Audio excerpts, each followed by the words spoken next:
Hello, আমি রুদ্রাক্ষী।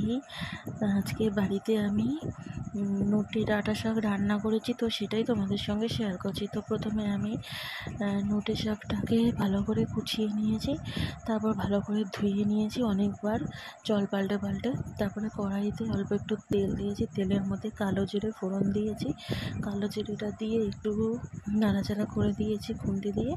তারপর আমি শাকটা দিয়ে দিয়েছি এবং শাকটা দেওয়ার পর একটু শাকটা আমি নাড়াচাড়া করে ভেজে নিয়েছি কিছুক্ষণ।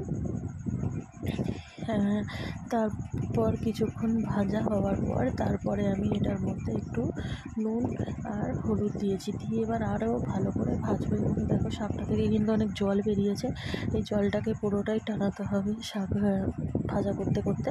এবং আমি যেহেতু কালো জিরে দিয়েছি তাই আমি এখানে পেঁয়াজ দিইনি, কিন্তু এই শাকে পেঁয়াজ দিলেও ভালো লাগে। আমি পেঁয়াজ ছাড়াই করেছি নিরামিষভাবে।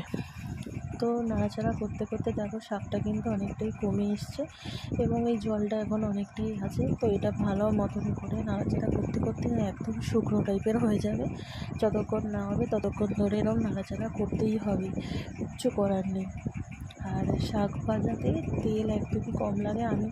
আমি যতটা দরকার তার থেকেও অনেক কম দিয়ে দিয়েছিলাম, যেই কারণে প্রবলেম হয়ে গেছিলো। মানে শাকটার তলাদি টেনে যাচ্ছিলো, মানে আমার খুব অসুবিধা হচ্ছিলো রান্নাটা করতে।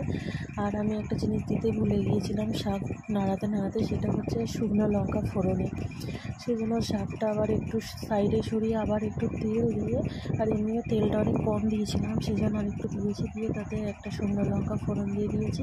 একটা শুকনো লঙ্কা ফোড়ন দেওয়ার পর একটু নাড়াচাড়া করে শুকনো লঙ্কাটা ভাজা ভাজা হয়ে এসছে যখন, তখন আবার শাকটার সঙ্গে মিশিয়ে নিয়েছি। মিশিয়ে আবার ভালো মতন করে নাড়াচাড়া করে ভেজে নেব। এবং ভাজতে ভাজতে শাকটা যখন একদম খড়খড়ে টাইপের হয়ে যাবে, শুকনো হয়ে যাবে, তখন নামিয়ে নিলেই হয়ে যাবে। কিন্তু আমি শাকের মধ্যে এবার একটু চিনি দিয়েছি, কারণ শাক চিনি ছাড়া শাক ভাজা ভালো লাগে না, মানে যে কোনো শাকে চিনি না দিলে ভালো লাগে না। তো শাকটা একদমই হয়ে গেছে, দেখতেই পাচ্ছ। তো ভালো লাগলে শেয়ার করে দিও। ধন্যবাদ।